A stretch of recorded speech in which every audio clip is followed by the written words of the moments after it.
Welcome to Culture Just Weird. I'm Chris. I'm Kayla. And this is Culture Just Weird. This is our podcast. Okay. Before we get in... okay. No, before we get into it, I feel like I'm going to put you on the spot.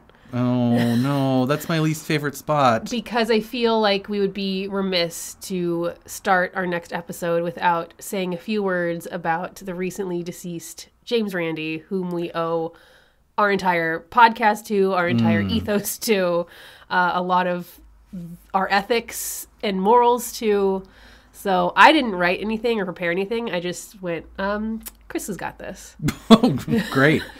You know, when I put you on the spot, it's like, explain how mirrors work, and then when you put me on the spot, it's I don't know. Please say something profound about a great man who has passed from this earth. I thought mirrors were just a lot of glass. Well, they're glass, and then they're like usually silver. Yeah, I just thought it was a bunch of glass stacked together till it was reflective. Okay, well, maybe that wasn't a good example. Anyway, yes, to echo Kayla, James Randi passed away this week, and again, big influence, big inspiration for us. Is one of my personal heroes. He's like as close for Kayla too, as to like a hero you can get. Yeah.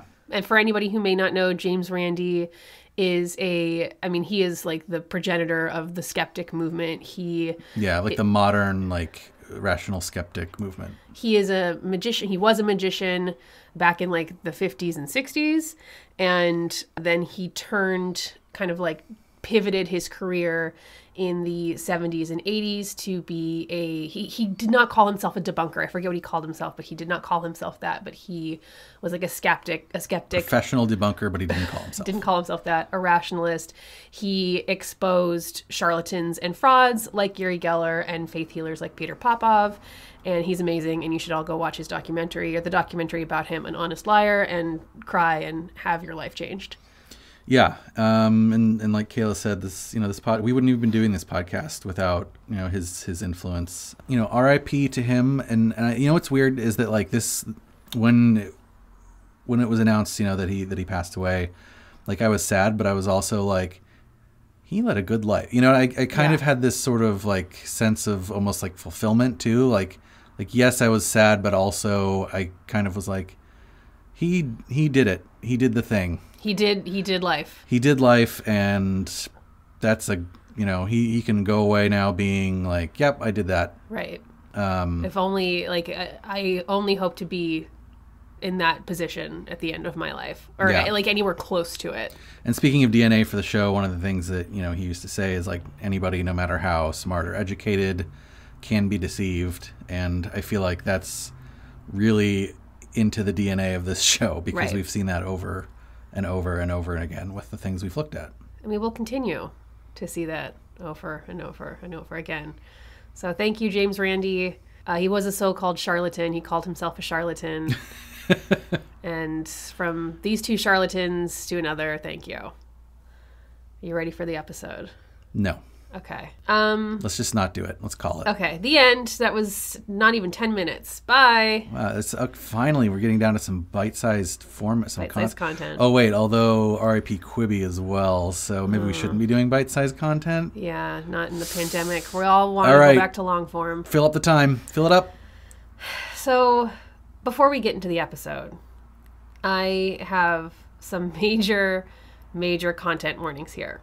We are going to be discussing at length the topics of child abuse and child trafficking.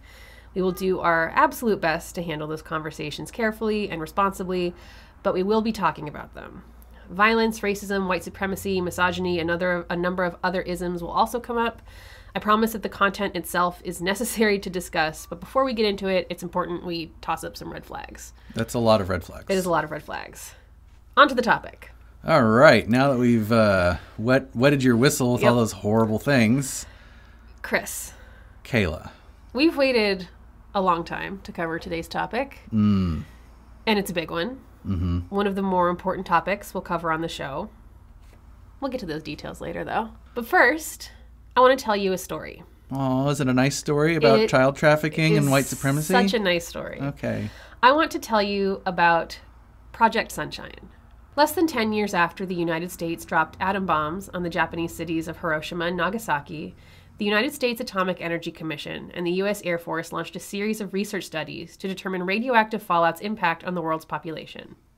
In 1953, the project was kept under wraps and utilized tissues. Oh, I've heard of this. Utilized tissues and bones of the dead. Content warning. Yeah. To measure levels of dangerous isotope SR90 after encountering fallout. The project became known publicly by 1956, and there was some minor concern over where the government was procuring the dead bodies used in the experiments. These concerns were written off as conspiracy-style thinking. The government doesn't need to steal bodies in order to conduct these tests. That would be too big a deal to keep under wraps. This is good, honest scientific work being done. Half a century later, declassified documents revealed the truth about the project and where these bodies came from. No, the government wasn't stealing dead bodies to conduct their tests. Instead, the government was stealing parts of dead bodies from the world over, collecting samples and limbs from deceased babies and children without notifying or gaining consent from the parents. Yep. Yeah, I don't know. I don't have a reaction to that. That's fine. It's like, that's the thing, is like the stuff we're talking about here, I'm not going to be like normally my reactions are funny quip. Yeah. Hey, keep going. But now I'm just like, yeah, dead baby stealing parts. Okay. Yep. Yeah. Turns out, in a secret meeting on January 18th, 1955, U.S. Atomic Energy Commissioner Dr. Willard Libby stated that the experiments were yielding insufficient data due to the project's lack of human samples, especially samples from children. He went on to say, quote, "I don't know how to get them, but I do say that it is a matter of prime importance to get them, and particularly in the young age group. So human samples are often of prime importance, and if anybody knows how to do a good job of body snatching, they will really be serving their country." 1,500 samples were then gathered by a network of agents across the world. 1,500 samples from 1,500 different children, meaning 1,500 grieving families had no clue the bodies of their deceased babies were being stolen and used in secret government radioactivity experiments. The mother of one stillborn baby, whose body was taken for the experiments, claims that the baby's legs were removed by doctors and then presumably shipped to the U.S., and in order to keep her from discovering what they had done, she was not allowed to dress her own baby for the planned funeral. This is a real thing that happened. This is a real thing our government did that we have legitimate documentation for. There is evidence, there is proof. This is not just a conspiracy theory, this happened. And it's obviously not the first time the government has done something fucked up, especially in regards to children. I recommend, or actually I really don't recommend, doing a Control-F search in the Unethical Human Experimentation in the United States Wikipedia page for the word children. If you're going to do that, just make sure you have like a nice tall glass of scotch. Yeah, I did not have a good night last night. There, you will find entry after entry describing various researchers, hospitals, and government-funded groups that carried out appalling, unethical, violent, and unspeakable experiments on children.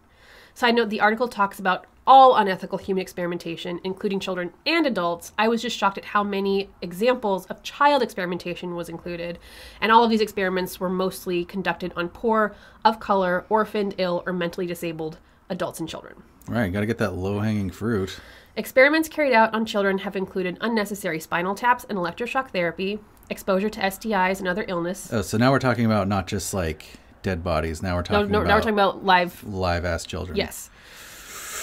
So, unnecessary spinal taps and electroshock therapy, purposeful exposure to STIs and other illnesses. Great. Awesome. Yeah.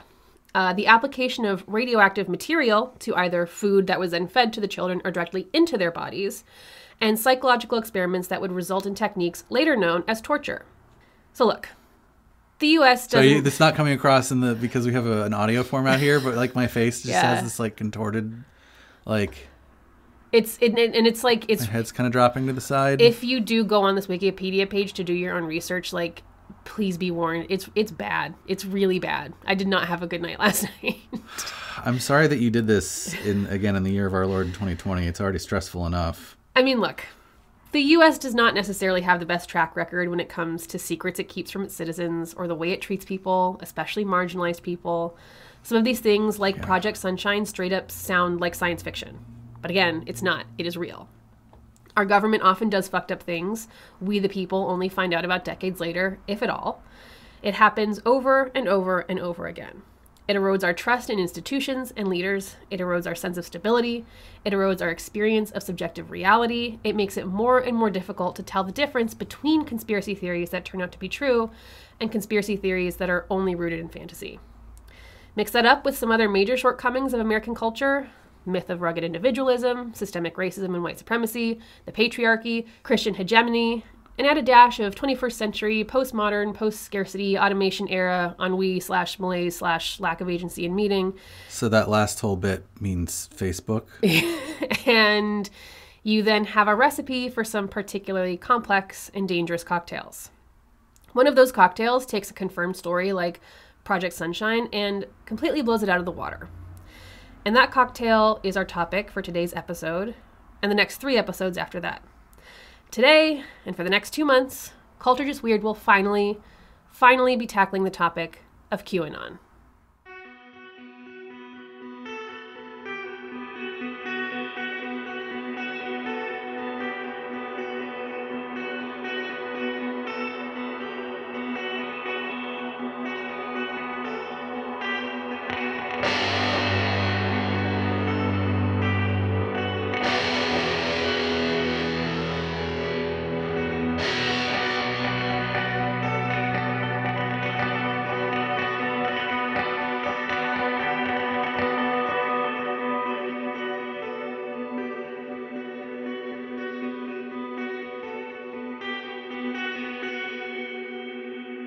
So to clarify for our listeners, I won't be covering QAnon all by my lonesome. Chris and I have already decided to work on this topic together, dividing it up as best we can amongst ourselves to hopefully bring you the most well-rounded presentation possible. Surprise! Surprise! We it's been so nice to be able to talk about I know. the topic together. I know, to not have to keep it a secret and be like, oh no, because this one would be a hard one to do by yourself without talking to someone. You can't. Speaking of talking to people, we have been and will be talking to experts on and everyday people affected by QAnon. We have done research that covers both primary and secondary sources, and we have thought long and hard as to whether or not we should even cover this topic. More on that in a minute. And also, you've been following these communities for, almost since their inception. And what was it, 2017 or whatever? 2017, but we will get to that. Okay. So for anyone who may not yet know what QAnon is, first of all, I envy you. Please tell me your secrets. Second of all, here is the briefest of brief descriptions of what it entails. But please know that this description is like reading one word out of the dictionary. You have nowhere near the full context. But hopefully you join us for the rest of the journey down the rabbit hole and have your mind blown. QAnon is... Well, so I just want to say it's hard to succinctly describe, because QAnon, at least by the time we're going to publish here in 2020, it's become sort of this uber conspiracy theory that contains so many things. So it's hard to say it's this, because its adherents believe a wide variety of things. It contains multitudes. At this point, I would say it's almost more of an identity rather than a community, or even one thing. I just came up with that. I'm so smart. Wow, that is very insightful, actually. I think it is. I think it is. That is extremely insightful. QAnon is, in the shortest definition I can find, according to Wikipedia, quote, a far-right conspiracy theory that alleges that a cabal of Satan-worshipping pedophiles is running a global child sex trafficking ring and plotting against U.S. President Donald Trump, who is battling against the cabal.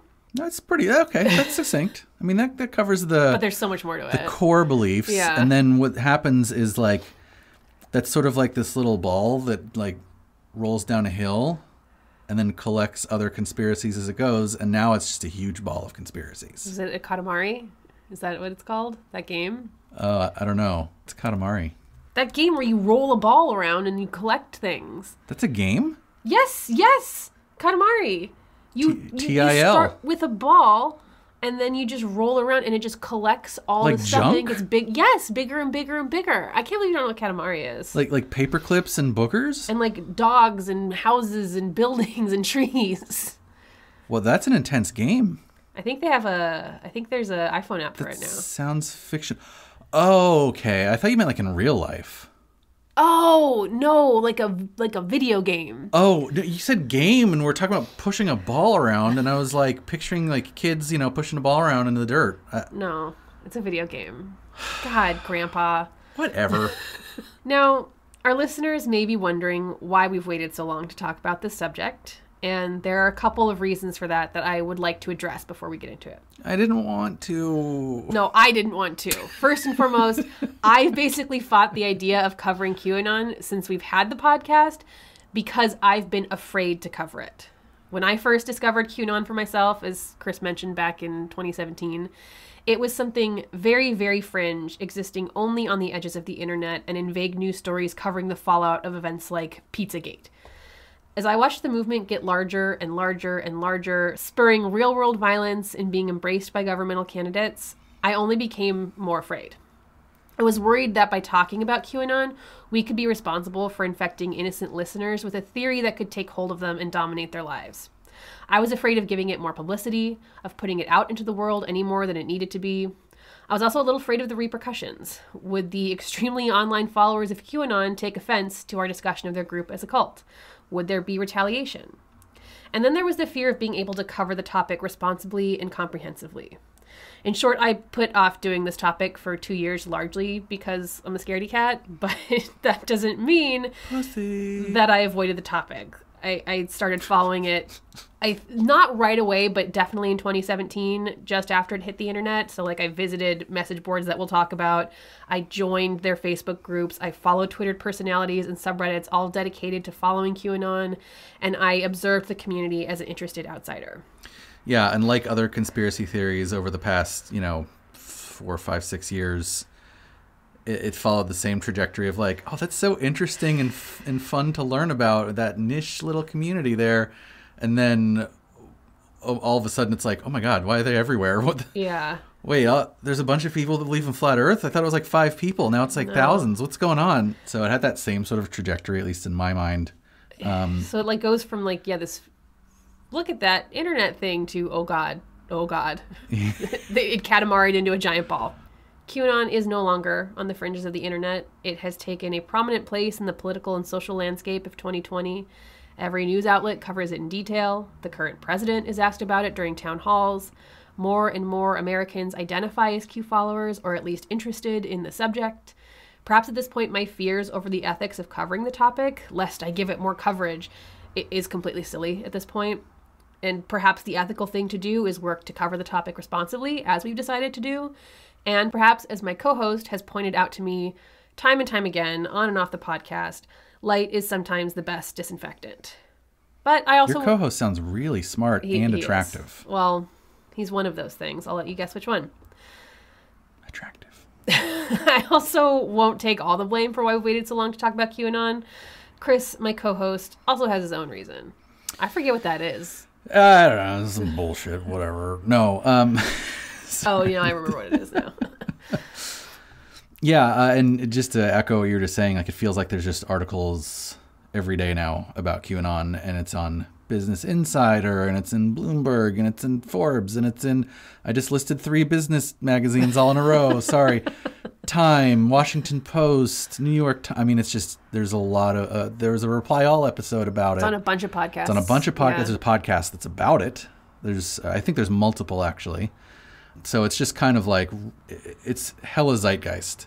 Yeah, I mean, I think that for me, it comes down to a couple of things. First of all, I think after we've had the podcast for a while and interacted with a bunch of our listeners and kind of have a good picture of a cross-section of our fans, at least. I know we haven't interacted with everyone that listens, but I think I trust our listeners, right? I don't feel like we have this mass market of, I'm not really sure. It would be nice to have a mass market because then we could do Honda ads and make a lot of money.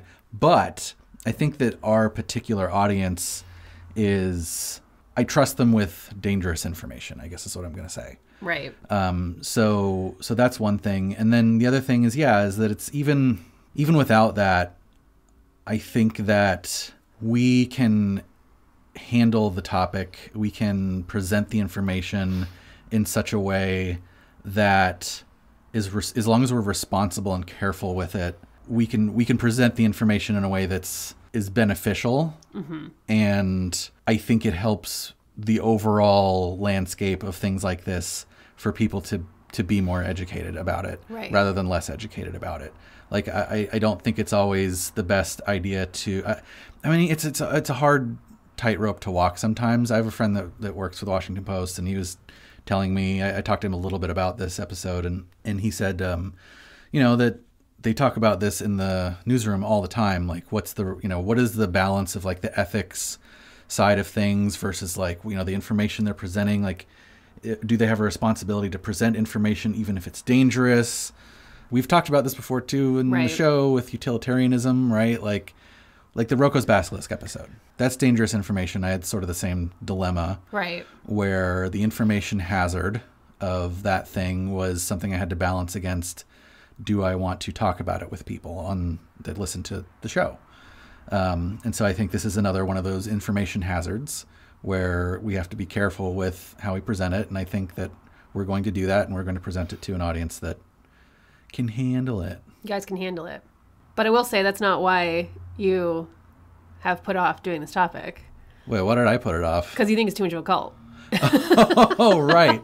I thought you wanted me to speak to the whole like light is the best disinfectant thing. You absolutely did that. But it's also, we haven't not done the topic just because I'm afraid. We also have gone back and forth on whether or not it's even an appropriate subject matter for the podcast. Yeah, but last episode we talked about GIF versus GIF. Right. So I feel like that's on the, that's the balance on the other end of the like, how is this a cult, you guys?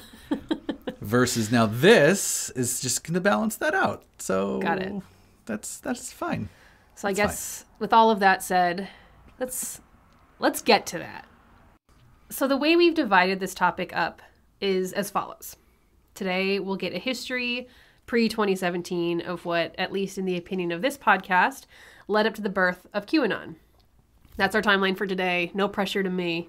Who were QAnon's mom and dad? That's what we're looking at. We have a mommy, we have a daddy. And they love each other very much. They give birth to a horrific conspiracy. I don't know if there's any love here. The following episode will be a more focused timeline on the birth of QAnon in 2017 and its state today. Episode 3 will cover some alternative explanations for QAnon. I don't know if you want to say anything more on that. That's all you, baby.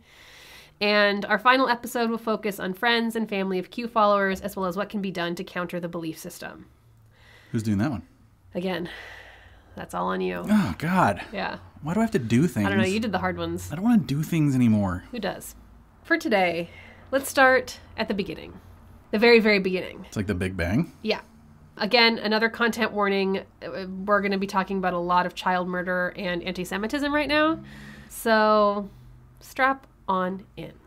I gotta say, I'm pretty proud so far of how I've been able to make a few little jokey jokes, because I know I'm not going to be able to really say anything the entire rest of the session here. No, you cannot. In 1144, a murder case rocked... Well, like AD? Yeah. Not like 11:44 p.m. No, in the year 1144. Okay. A murder case rocked the English town of Norwich. It might be Norwich. I don't know. I'm going to say, for the purpose of this podcast, I'm saying Norwich. If you're British and it's wrong, we're dirty tell Americans, so we're going to say Norwich. If Norwich is correct, then we shouldn't even be saying it correctly because we're American. A 12-year-old boy named William, a local tanning apprentice, was found dead in the woods the day before Easter Sunday, his wounds indicating a violent end.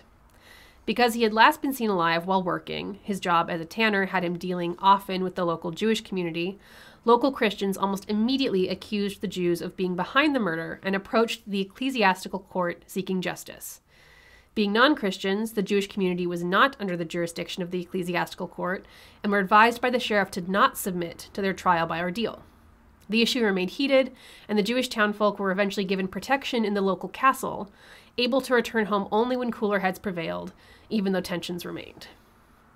6 years later, Thomas of Monmouth, a Benedictine monk, decided to investigate the murder himself, interviewing folks who were around at the time. Those interviews would become a multi-volume hagiography, The Life and Miracles of St. William of Norwich, published in 1173. What's a hagiography? I'm sorry. It's the writing of the lives of saints. So it's like... Oh, I feel like I should know that because I'm Catholic. A saint biography. Yeah. Oh, snap. Okay. Whoops. Totally cut that and stuff. No.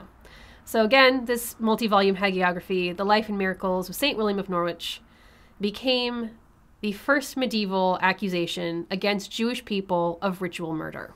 Wow. Thomas claimed to also interview converted Jews as part of his investigation, who provided secret intel regarding the goings-ons of Jewish rituals.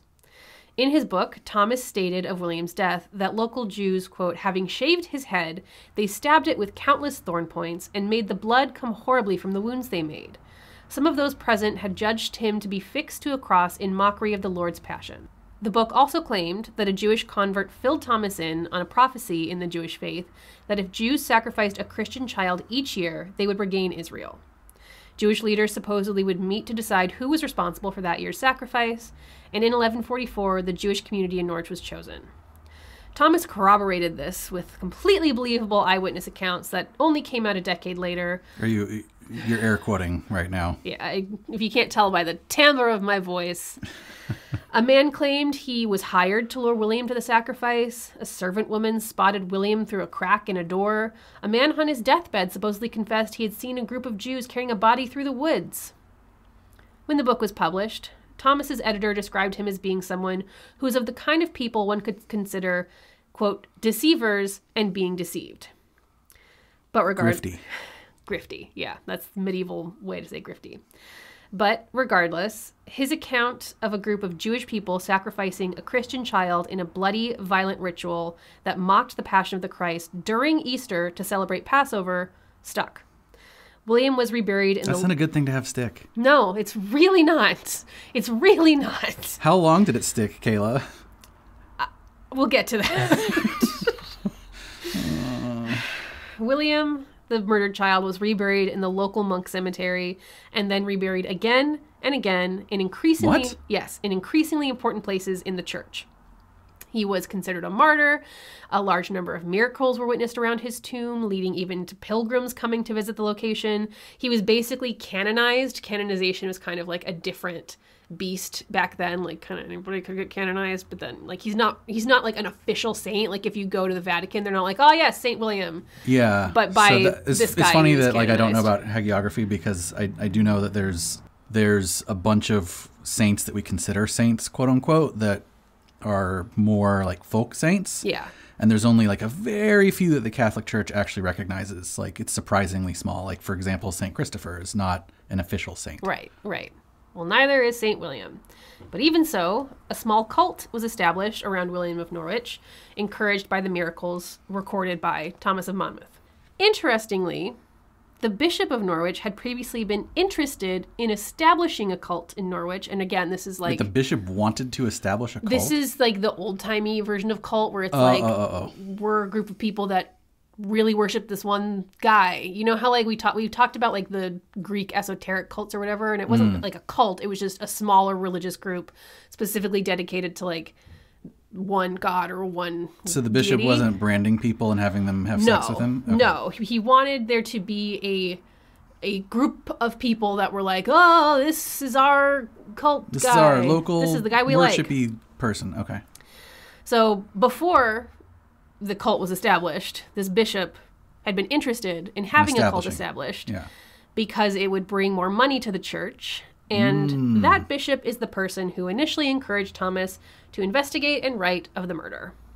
I won't draw any conclusions for you, but I think that you can draw your own. Mm-hmm. Something else highlighted in the book was the intervention by the sheriff/authorities on behalf of the Jewish townsfolk. Remember how the sheriff kept the Jewish community out of court and offered them protection within the castle? I was surprised by that. Me in too. the Middle Ages, that's... Yeah. Well, because this was actually like before a lot of the really... We'll get to that. Okay.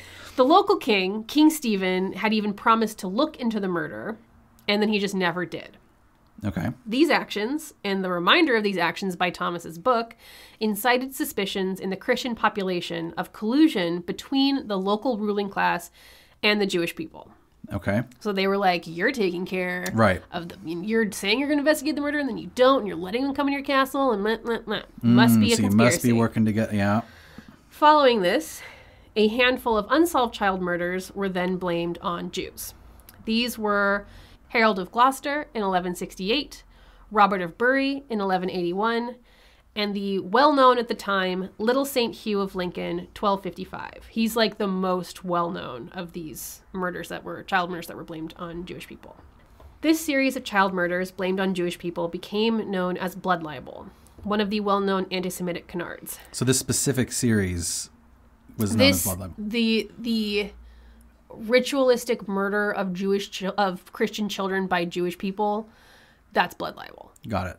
So, and if for anybody listening, an anti-Semitic canard is a sensational report, misrepresentation, or fabrication that is defamatory towards Judaism or Jews. Over the years, the rumors and claims around Jews using Christian child blood for rituals morphed and grew. Eventually, it was believed that not only were these children murdered, but their blood was literally consumed, sometimes in a mockery of the communion, and the more widespread belief, as an ingredient in matzah bread for Passover. Oh my God.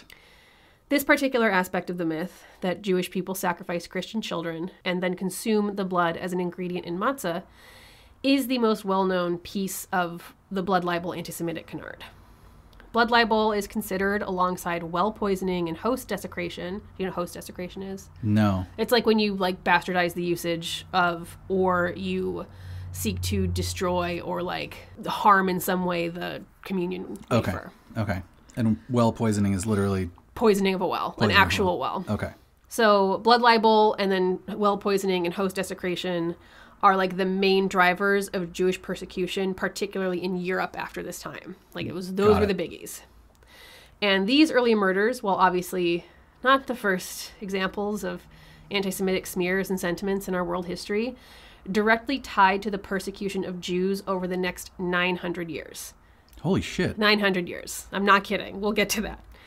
Accusations of blood libel against Jewish people are documented throughout history since the 1100s up to literally this year.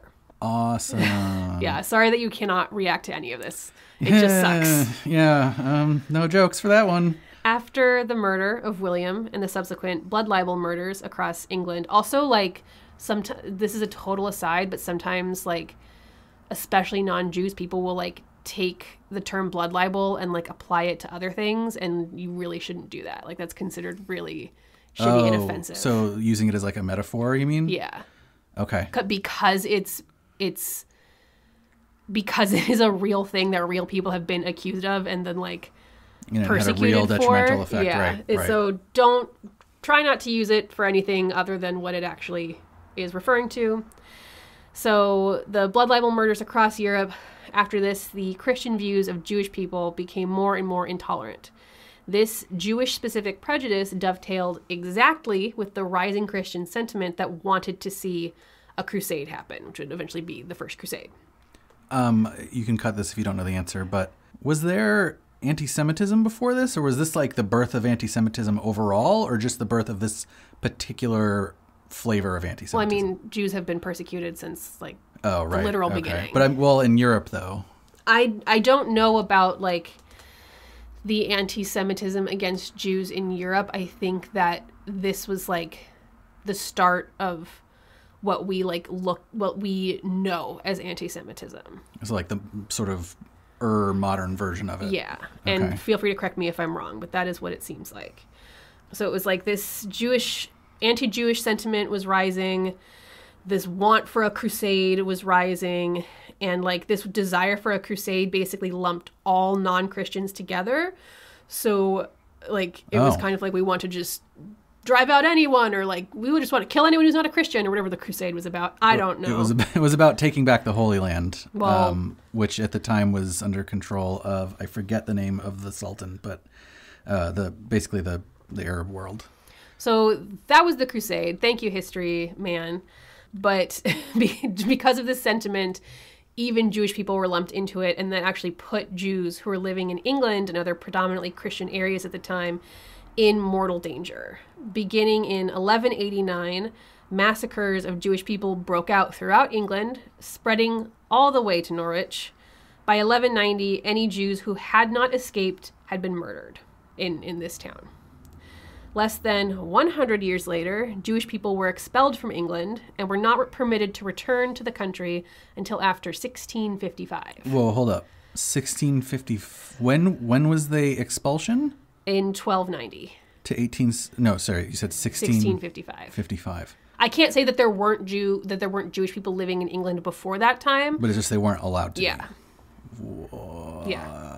1655 is like now. I mean, that's like... That's like, yeah. Holy shit. That's like, oh, the Enlightenment's happening. Like right. Oh, the Enlightenment's well underway, and we're in the Americas and everything.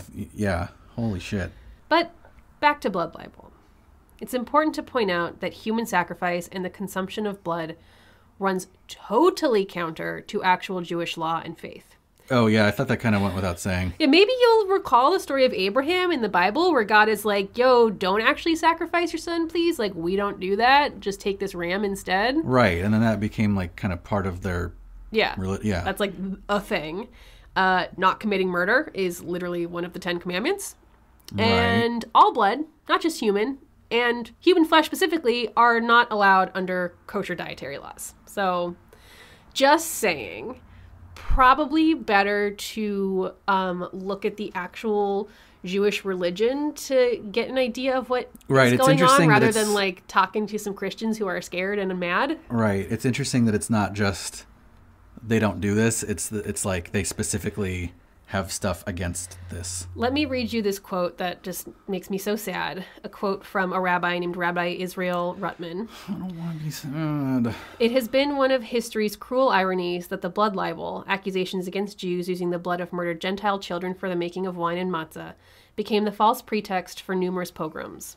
And due to the danger, those who live in a place where blood libels occur are halakhically exempted from using red wine, lest it be seized as evidence against them. So, like, halakhically is like Jewish law. Like, if you are a Jewish person and you were living in a place where like blood libel accusations were happening, it was highly recommended that like red wine. don't do your red wine stuff, because people are going to be like, oh, you're using children's blood in that. Oh my God. It's really vile to be like, oh, we're going to take this like tenet of your religion and like bastardize it and say that you're doing this horrible thing. But that reality, of course, has not stopped the accusations. Here are just some other examples of blood libel accusations throughout history. Great. In 1529, Count Wolf of Bazin, I don't know, someplace in the Czech Republic. Wasn't the Czech Republic at the time, but that area. The future Czech Republic. So this Count Wolf, claimed that a 9-year-old boy had been tortured to death via bloodletting. 30 Jews were forced to confess to the crime and were then burnt. 30? Later, it was discovered that the boy was alive and had been kidnapped by Count Wolf, who orchestrated the event in order to escape his creditors by having them burned to death. It's not good. That was easier than just getting the money together to pay them back?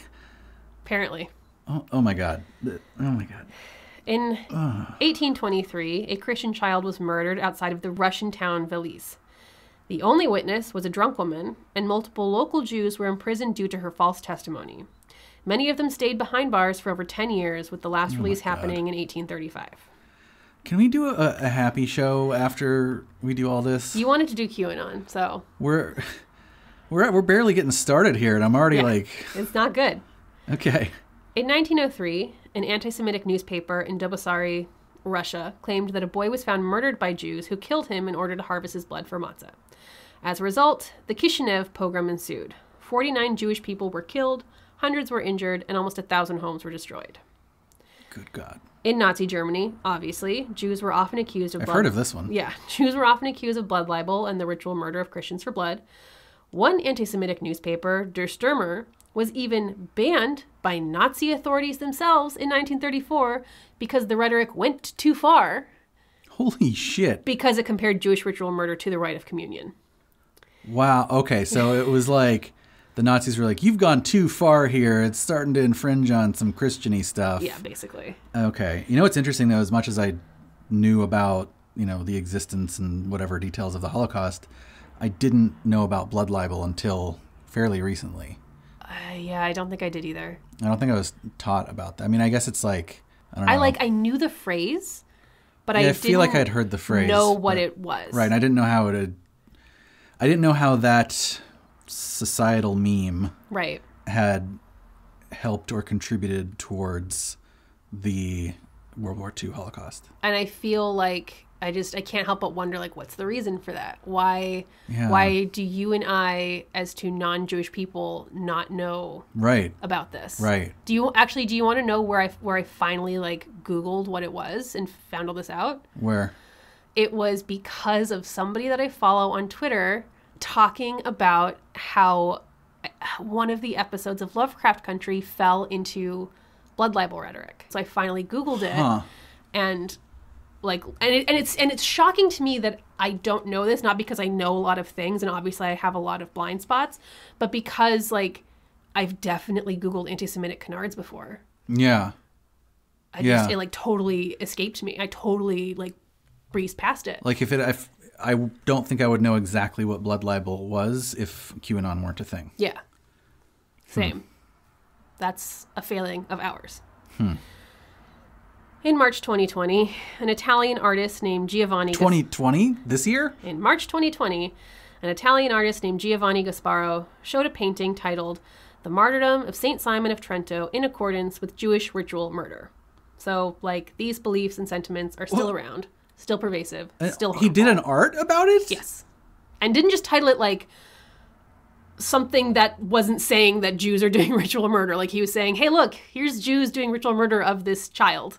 Do you know if he at least got, like... He was condemned by the Italian Jewish community. I can't say he was condemned by a larger community. I just know he was condemned by the Italian Jewish community. Jeez. And, like, some other art circles.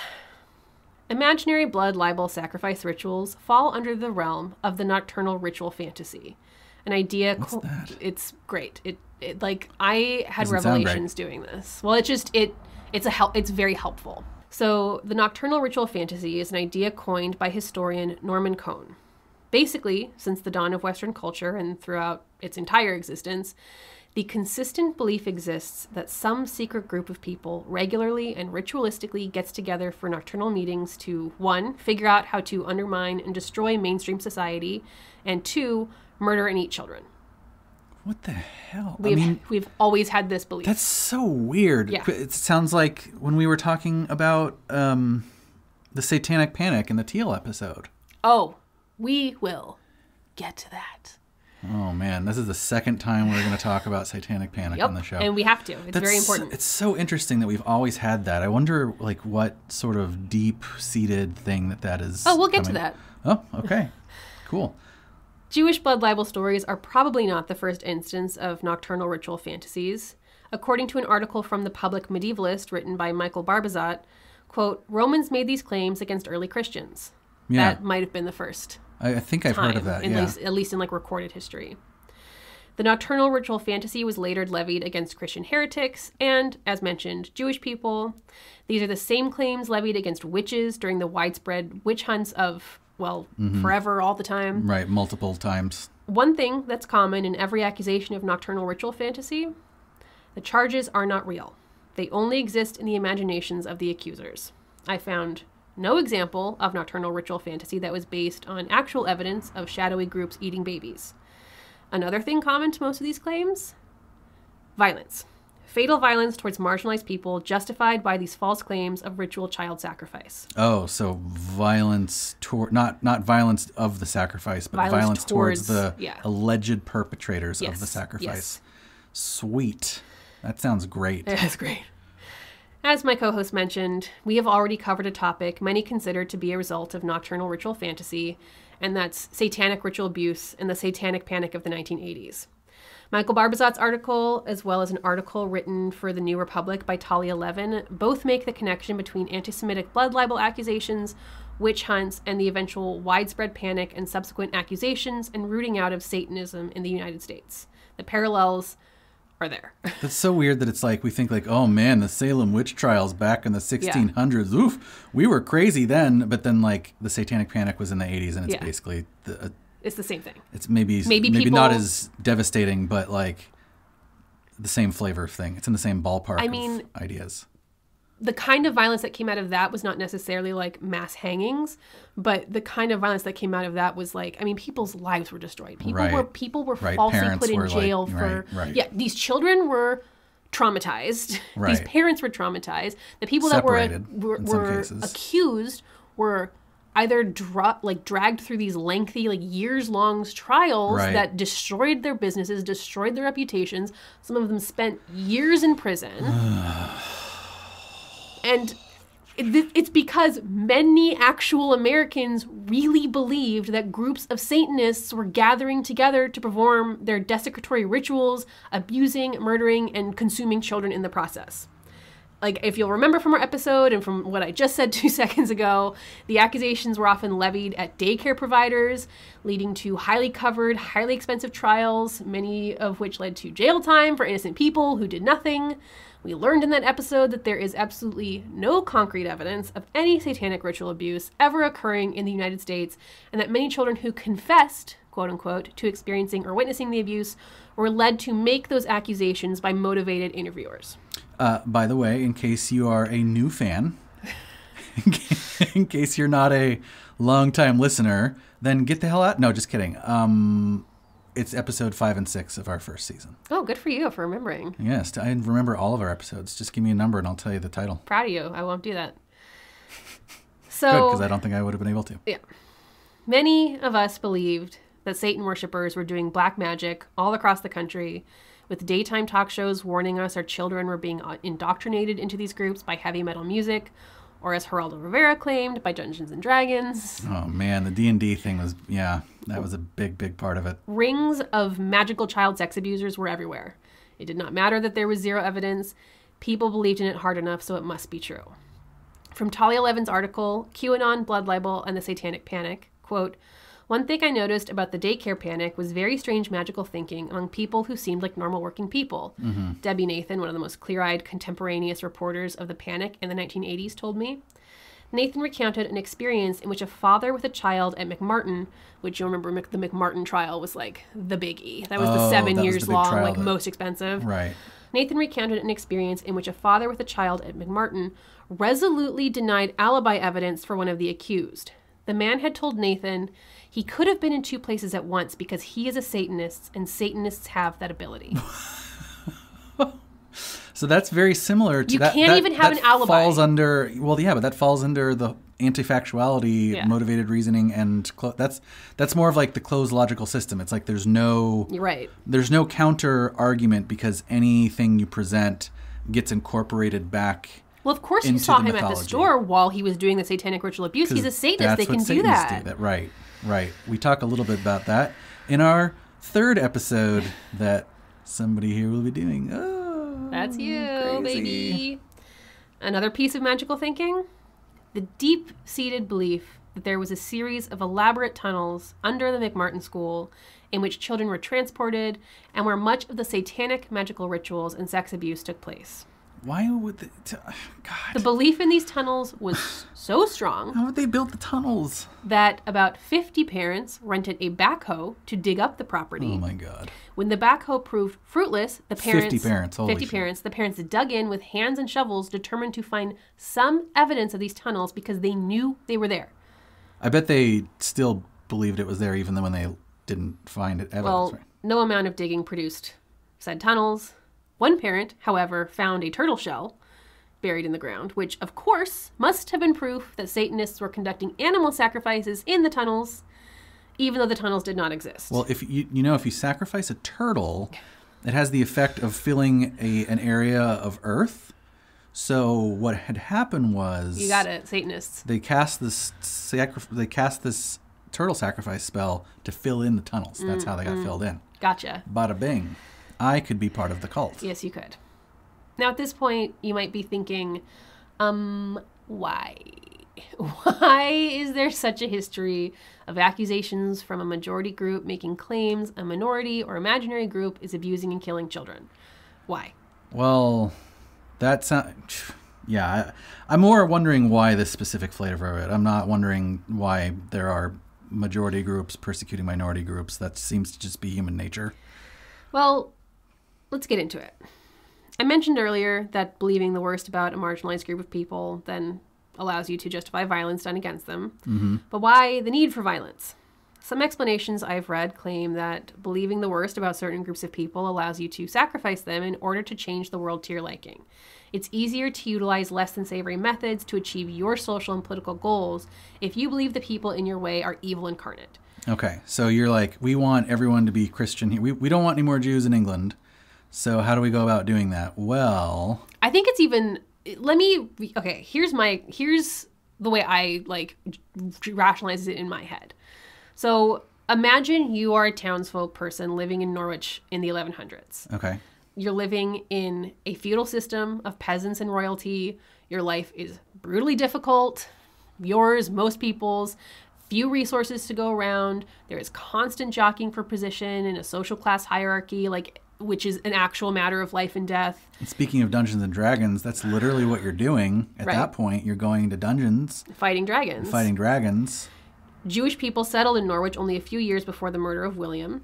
Outsiders make easy scapegoats, especially when you think they're getting preferential treatment by the ruling class. Why don't you get that special treatment? You deserve it. You've been here longer. You're just as worthy. You've lived such a hard life.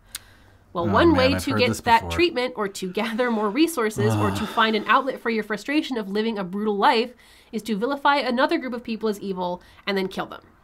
Your standing in the world is immediately shifted. Plus, you got what you wanted without having to do anything evil yourself. You are simply taking out the trash. That's what happens in America. Yeah. I mean, not to get too deep into it, but that's what happens here is that... So it happens everywhere. People less fortunate get turned on each other because it's easier for the people that are in power to maintain control. If it's not their fault, it's the minority's fault. It's the people that you don't have anything, not because of the powerful and the rich, but not because of the minority. You have a feudal system. Maybe rise up and kill the king. So I'm not advocating killing the king. Well, England doesn't have a king right now, so what you're advocating is killing the queen, which I don't think is possible. Okay, first of all, obviously not. Second of all, I'm talking about at the time, if instead of doing this and fighting with your fellow peoples... What's this? This is an audio butting program. heads and fighting with your fellow peoples, you gotta dismantle the power structure, man. Right. But Karl Marx failed to consider the Middle Ages. Oh, here we go. It's all about capitalism as a cult again. Well, this is feudalism as a cult. Oh, okay. Any economic system as a cult is kind of what we're saying. I don't think that's wrong. Including communism, including socialism, including capitalism. I think they're all cults. Economics are just weird. That's our next podcast. You might still be asking yourself at this point, why is child abuse, and most of the time pedophilia goes along with that, why is this always a part of the nocturnal ritual fantasy? Yeah, why is it not just they're doing bad thing? Why is it that specific bad thing? Well, according to LA Times reporter Melissa Healy, pedophilia and child abuse, this is not just according to this reporter, but I'm gonna reference her article greatly. I got you. But pedophilia and child abuse are universally reviled on a deep evolutionary lizard brain level. Oh, okay. So it's if you're gonna accuse somebody falsely, you might as well go ahead and accuse them of the worst thing. If you need to wipe them off the map, really the only way to it's right. You can't be they were jaywalking. Yeah, it's just not as visceral. We as a species have evolved to feel compelled to care for and protect children. So the thought of abuse towards them disgusts and horrifies triggers the us. lizard brain in us, yeah. It obligates us to act, or at least it obligates us to want to act. So it makes sense that if you need to create a monster, if you need to justify your violent hatred towards a group of people, the shorthand your brain would go to is accusations of pedophilia. In our collective unconscious, the pedophile is subhuman. It is innately evil. This is a thing that must be put to death. There is no hope of redemption. It is indefensible. It is the perfect villain. I think Darth Vader was the perfect villain, but this is pretty good too. I feel like... Is that a joke we can keep in, or should we cut that? No, I thought that was I'm doing funny. my best. I'm doing my best. You did good. I'm trying. I'm trying so hard. Another evolutionary psychological tidbit is negatively biased credulity. This is the negatively biased credulity. This is the idea that it more greatly benefits our survival as individuals and as a species to believe and remember signs of danger, i.e., this things is the thing that are bad, where we give more weight to negative things, things that might harm or damage or risk, than we do to positive things, which to is neutral why, or positive neutral things. Yeah, right. So this is why people make irrational decisions with money, for example. Yes. Right. It is better for your survival to believe your spouse when they say the brakes are out in the car than it is to believe that they had a great sandwich for lunch. Like, right. If they tell you about their day, you're probably going to remember one of those things. Right. And the on the savannah argument for that is like, if you hear a rustling in the bushes, it could be either a leopard or a delicious dinner rabbit right. or something. And, you know, if it's one, then you get a delicious dinner, but if it's the other, then you're dead. Right. So better for your survival right. to assume the worst. It is also better for your survival to believe that your child's preschool is abusing children in secret tunnels than to believe they're learning the alphabet. Well, it's not actually better, but our brains right. are wired. Our brains are wired to react that way. It's an instinct that it does protect us to a degree, and unfortunately, it also causes us to remember and put stock in the bad stuff, like anti-Semitic canards or rumors of nocturnal rituals. From that LA Times article, quote, conspiracy beliefs that are more run-of-the-mill, that a cabal of greedy bankers run the world's economy, or that the moon landing was faked, just don't carry the same emotional freight as a charge of child exploitation. And interestingly, some people are actually more prone to this than others. We will probably maybe get more into this in future episodes. I'll be sure to link to Melissa Healy's LA Times article, which cites extensive research that has been done that seems to show that people who lean politically right are more likely to believe messages of danger than political left-leaners. Quote, in surveys conducted in September 2016 by evolutionary anthropologist Daniel M.T. Fessler, 948 American adults across the political spectrum were asked by Fessler's team to rate how strongly they believed or disbelieved 16 assertions, almost all of which were false. Some of the assertions suggested neutral or happy outcomes, while others hinted at hazards that could be serious. Plenty of test subjects were taken in by false claims about both hazards and benefits, and participants across the political spectrum showed some negativity bias in deciding what to believe.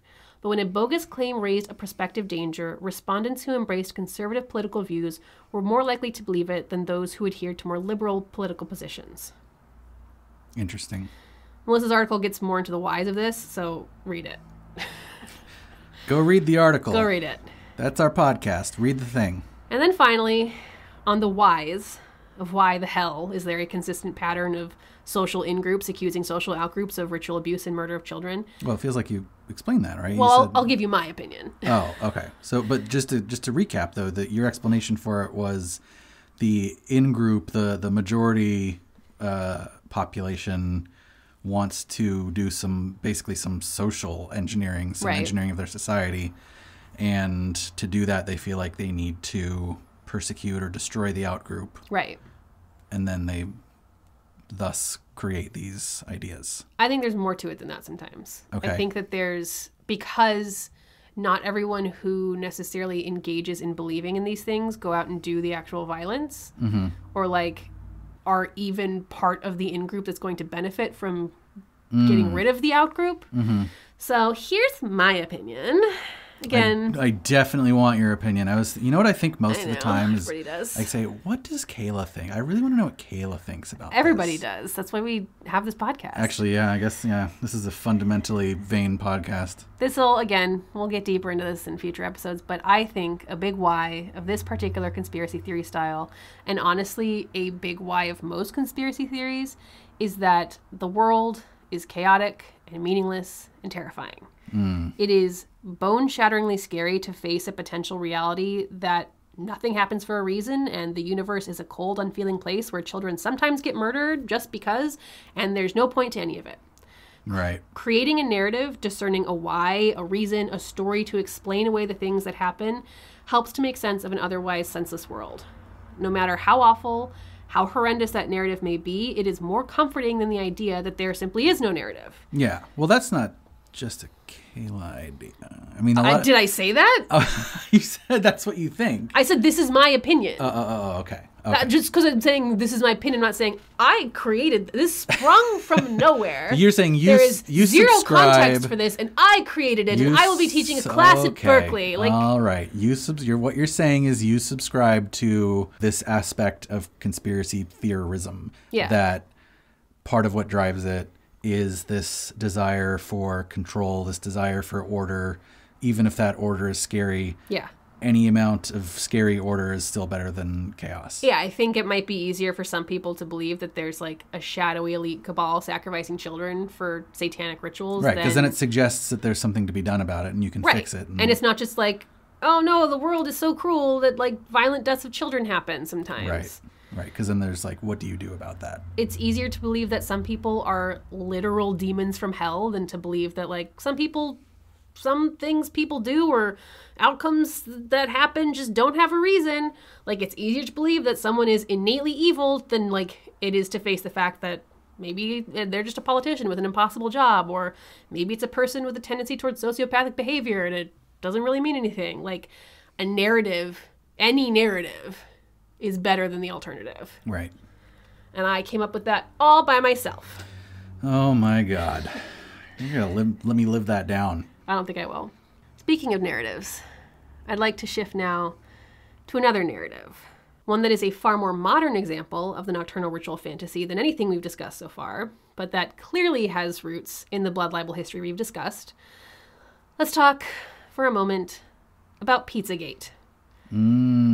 Pizza. So is that a gate made of pizza? God, I wish. Or is that a pizza with gates? It's a pizza made of gates. It? You need to put little like pepperoni and then little gates, maybe, on the pizza? Yeah.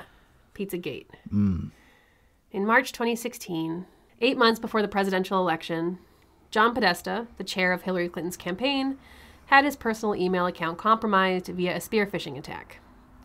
Most authorities on the topic agree that the hack can be credited to a Russian hacker group, Fancy Bear, which may or may not be a part of Russia's military intelligence agency.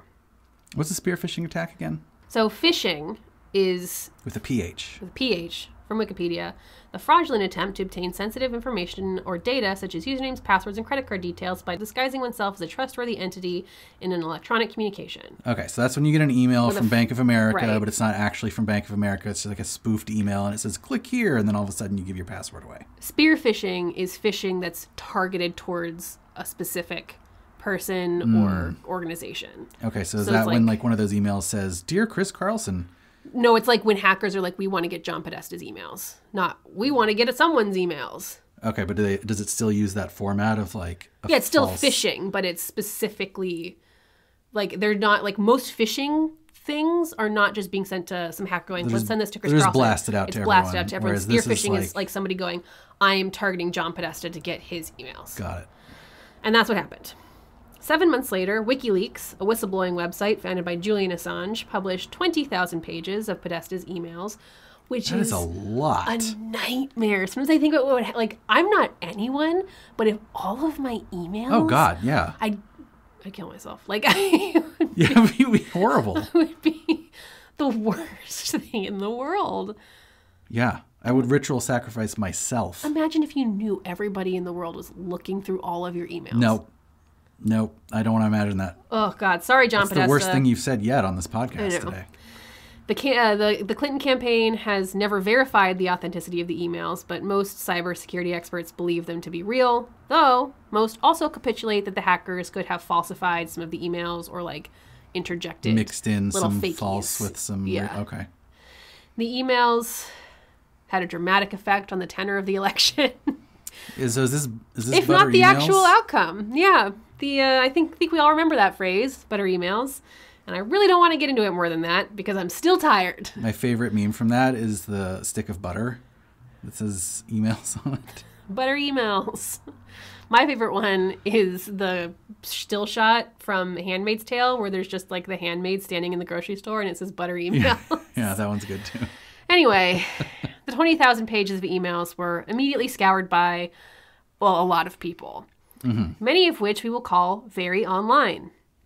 I will say that it seems like most folks, in retrospect, who gravitated towards poring through the emails were very politically right, members of the far alt-right, already prone to conspiracy, and just the kind of people who are willing to study in detail the 20,000 pages of leaked emails of a political opponent.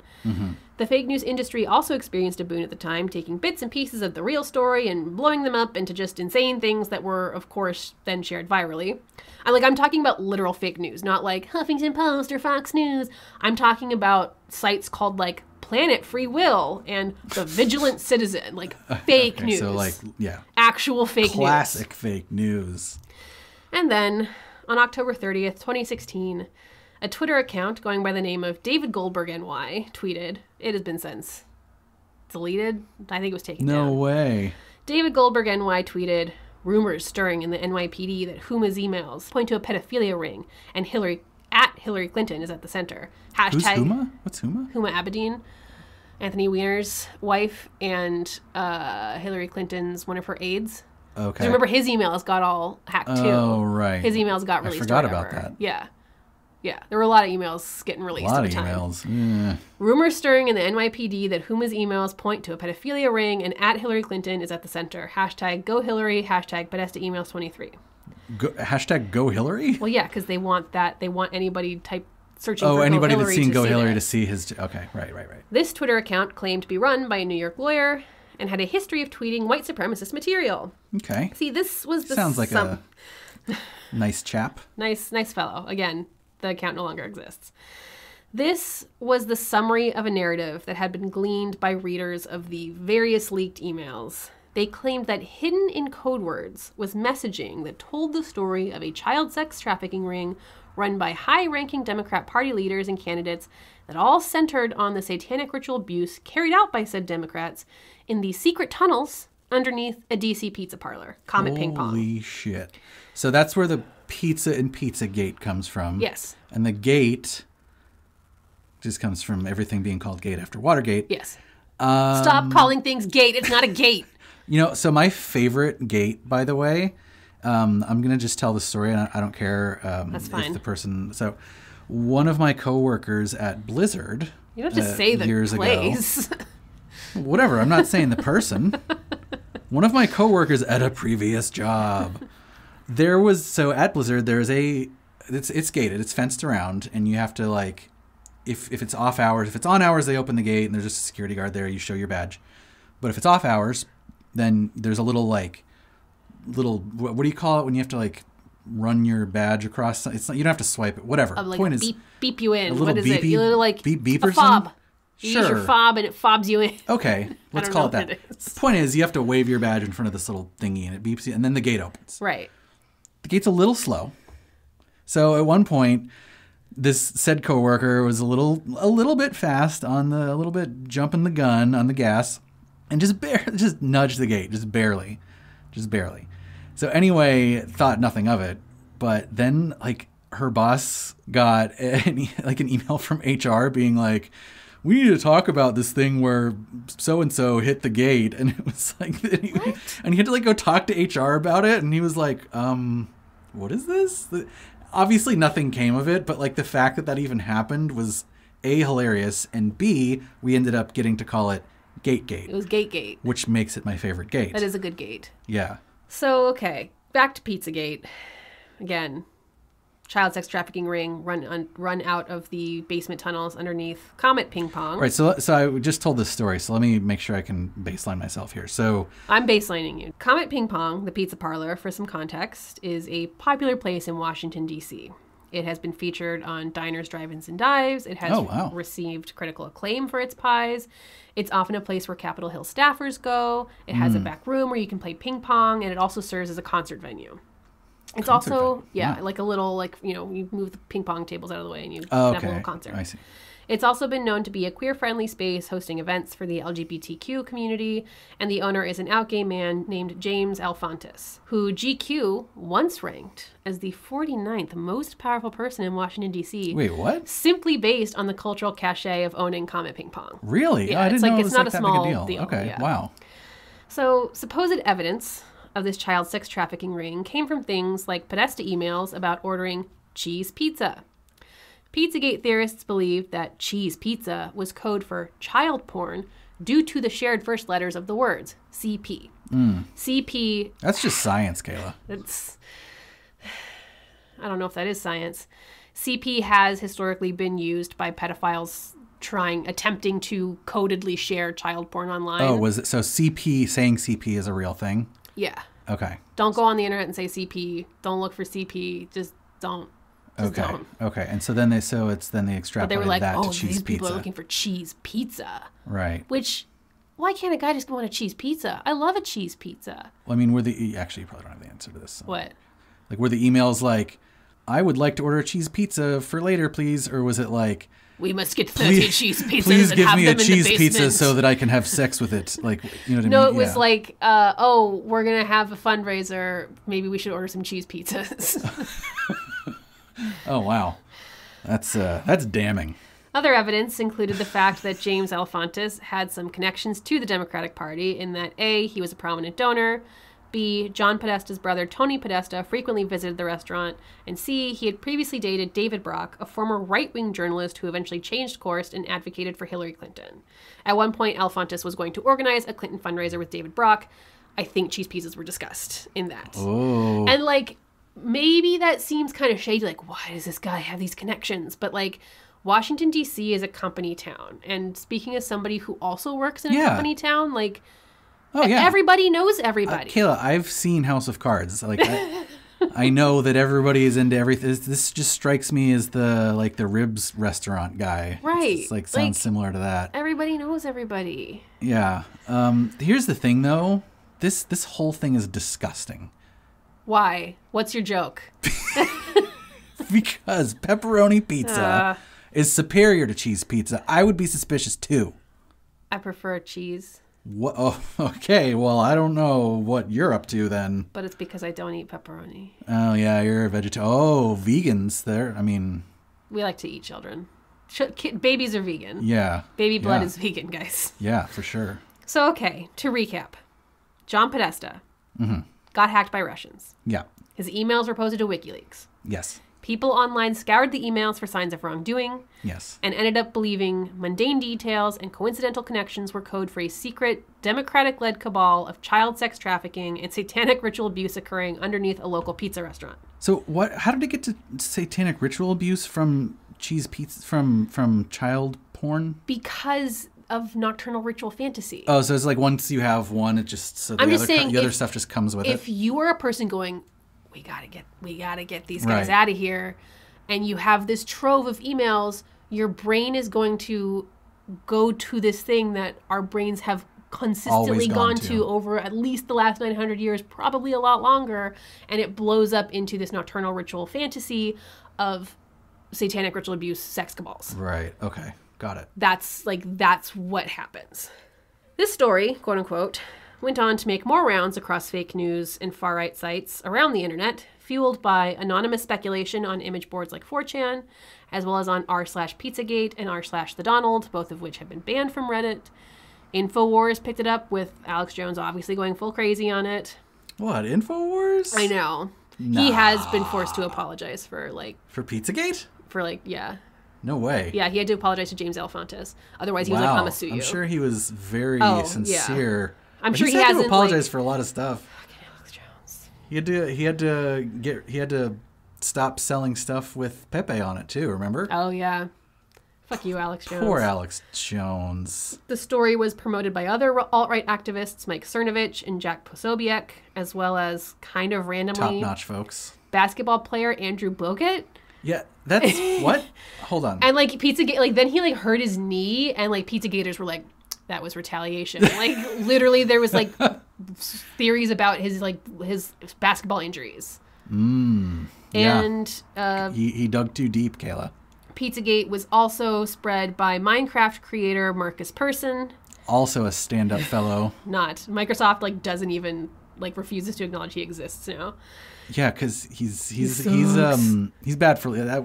Too much to get into, but bad guy. He's not great.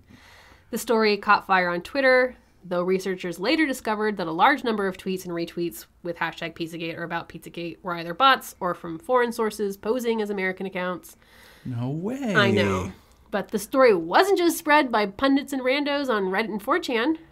Then advisor to the Trump campaign, retired U.S. Army Lieutenant General Michael Flynn, tweeted a fake news story that claimed the NYPD had linked a child sex trafficking ring to Hillary Clinton. Wow. And Michael Flynn's son, his own chief of staff, also tweeted about Pizzagate, not only claiming it to be true and spreading the rumor further, but also stepping the conspiracy out conspiracy theory out even more, turning it into what was then called Pedogate, which claimed a satanic cabal of elites of the New World Order operates international child sex trafficking rings. And obviously many of those elites are like U.S. Dems. Did he use the New World Order terminology too? Yeah. 'Cause that's a favorite of the conspiracy. Yeah. Okay. So this was like Pizzagate was like, oh, Hillary Clinton is abusing children underneath this pizza place. And then he was like, no. International New World Order run child sex abuse rings all over the world. He just injected steroids into it. Yeah. But Michael Flynn, he didn't end up getting any like position of power or anything in the future. No. He just tweeted this and then he went away. Oh wait, no. He didn't get a staff position in the White House or anything. Yes, of course he did. He was. Oh right. What was he? I literally just looked it up. He was he is a former United States National Security Advisor for Mr. Donald Trump. I believe he's in prison. Is he in prison? I don't know if he's in prison or if he's been just accused or prosecuted. I'm not sure. He been in trouble. So okay, these stories are flying around the internet with high-profile people claiming that they're true. Again, the story. I have to keep saying it because it's insane. The story was that there were trafficked children being sexually abused and murdered by high-ranking Democrats under a D.C. pizza parlor. Comet Ping Pong owner James Elefantis and his 40-odd staff started receiving phone calls, texts, and social media messages and reviews threatening violence. Like, literally, these messages were things like, I will kill you myself. Like, nonstop harassment. So the restaurant owner, of course, contacted the authorities, including the FBI. He even contacted Facebook and Reddit to try and get these like posts of the rumors taken down. Facebook doesn't take down fake news, Kayla. The harassment. That's how they make their money. Exactly. The harassment obviously continued to flood in, and in-person protests even began to take place outside the restaurant. Fun. This is all obviously horrible, like truly terrible, and I like... justice can never be done for this man that like had these claims levied against his restaurant.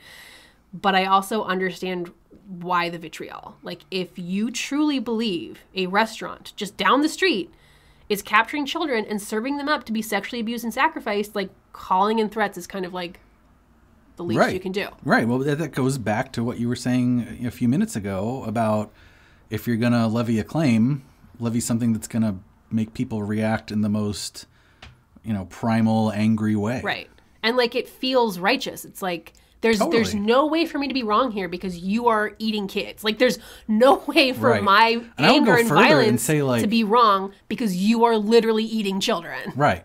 Well, and I would go further and say that, like, you don't even have to believe 100% that they're eating kids to be like, I mean, even if it's only 50% true, then, we have to do something, right? We have to do something. Even if it's only a coin flip chance of being true, we should do something. We should do something because, well, for one man, he felt particularly compelled to do something.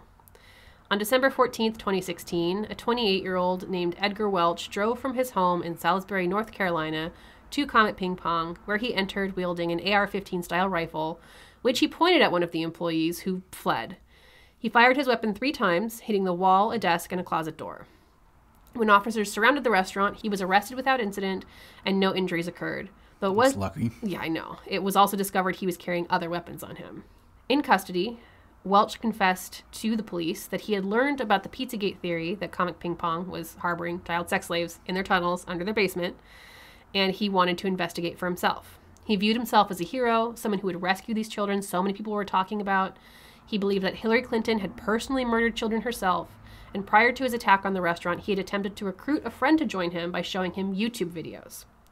Even after his arrest, after he had seen that there were no child slaves there, after it was proven beyond a shadow of a doubt that there could not be tunnels under Comet Ping Pong because it did not even have a basement, there is not even a basement there, let alone tunnels, Welch denied accusations of fake news when it came to Pizzagate.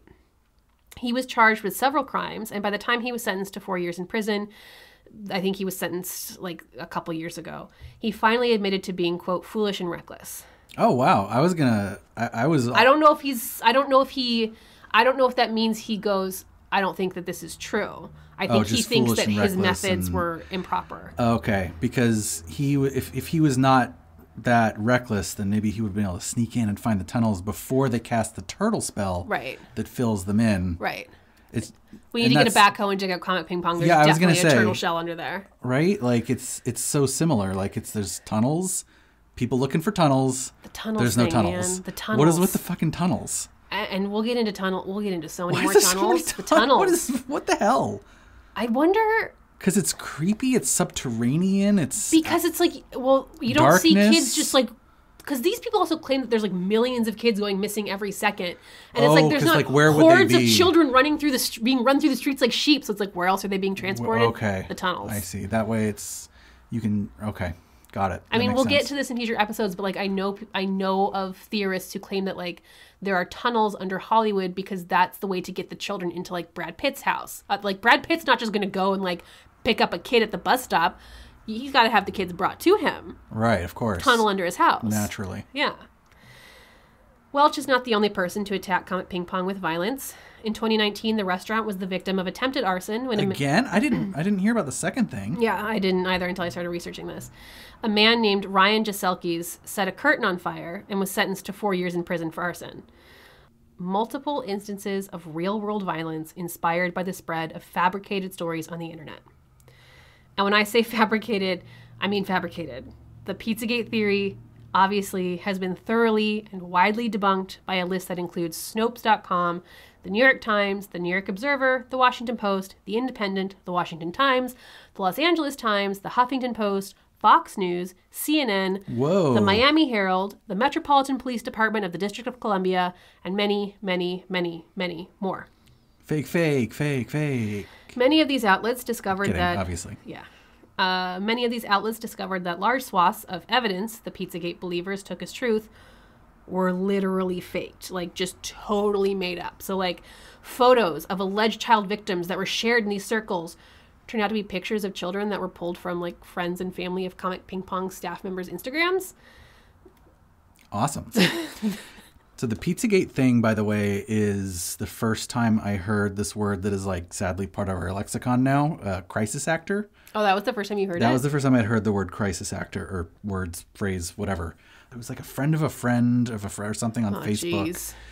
And they were explaining how, you see this guy that... So crisis actor basically means that anything that needs to be debunked, you can explain with a crisis actor. Right. So like in this case, what was the guy's name, the shooter? Edward Welch.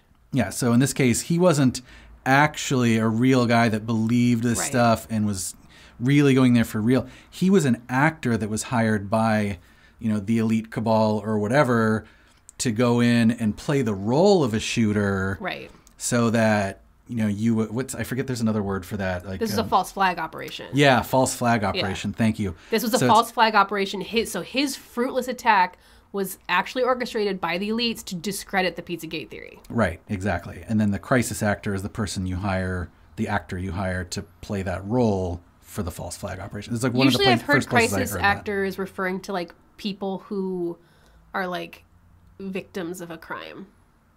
Like I had not heard him referred to as a crisis actor. I'd heard to like the parents of Sandy Hook children as crisis actors. Or like the I could be wrong about that, but what was the shooting in Parkland? The Parkland shooting kids as being crisis actors. I'm not saying that that's not a crisis actor. I'm just saying I've only really heard it used to refer to like fake victims. Well, I will look it up and correct myself if I am crisis wrong actors. on the net. But I think crisis actor just means an actor that is hired and for the purposes of this like false flag / of this crisis. Crisis aftermath type thing. So, yeah, that was another piece of evidence that, like, totally fake. Like, this man confessed to these crimes and is in jail for them. But no, Pizzagate conspiracy claims that this was a false flag story to discredit the theory. That's still part of the act, Kayla. Yeah. The picture of the supposed basement under the restaurant where the kids were being held, like, this was a picture that was being shared around. This was fake because, again, Comet Ping Pong... Basement didn't exist. ...has no basement. And the picture that was shared was... from a different restaurant. No victims have come forward. No physical evidence has been found. Now, does any of this seem familiar? A sensationalized story of shadowy child abuse occurring behind closed doors, existing only in the minds of a group of people who want to subjugate or dominate the group they're accusing, which eventually leads to real physical violence? It sounds like the stuff you led the episode with. Nocturnal ritual fantasy, anyone? Well, I see what you did there. Pizzagate is just another example of this thing that keeps popping up over and over and over again in our world. Jews, Christians, witches, heretics, Satanists, the Democratic elite. Again, I highly recommend reading the Public Medievalist article by Michael Barbazat, Pizzagate and the Nocturnal Ritual Fantasy, Imaginary Cults, Fake News, and Real Violence. It's a very good article, and it is part 19 of a series on like racism in the Middle Ages. Shit. Mwah, I love them. 19. Also, That's great. That's perfect for you because that's Yeah. the deepest of deep dives. the other thing that seems familiar here is the idea that the government could actually be hiding something as sinister as child abuse and abduction from us.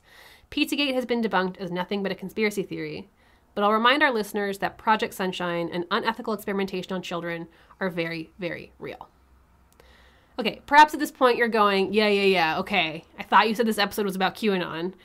Well, dear listener, it is, because in order to understand QAnon, you first need a world of context.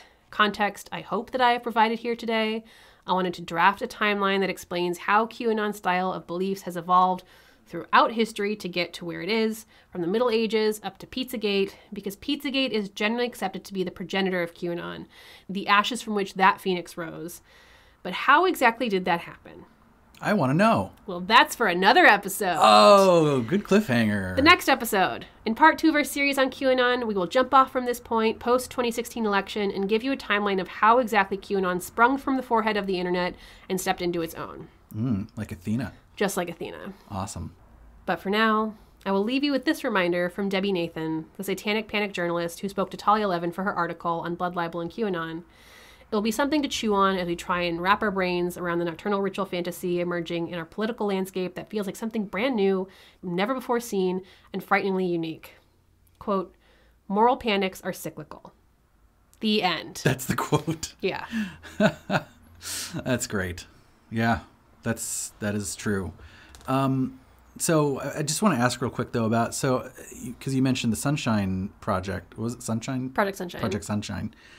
So is the implication here that sometimes these things are true, or the implication here that there is reason, there are other, because like we talked about child abuse as being something that when people need to make up, a scapegoat or whatever, Right.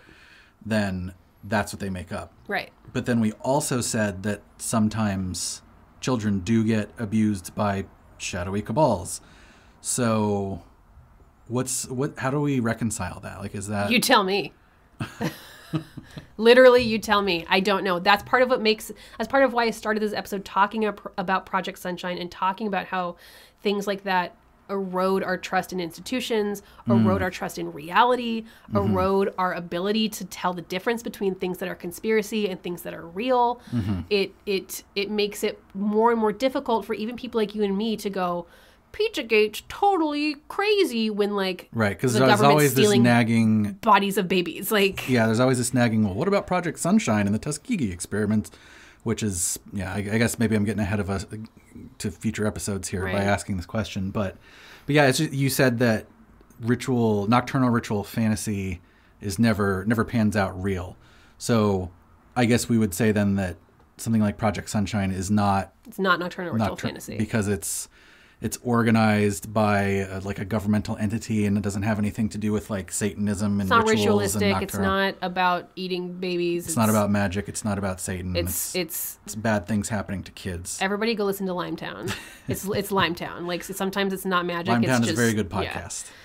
Yeah. It's not these Project Sunshine and the unethical experimentation is not about like shadowy Satanist cabals. It is about like brute force the cruelty of the bureaucracy. Yeah It's horrible. And I think that the more we are lied to about things like that, and the more that those things happen, it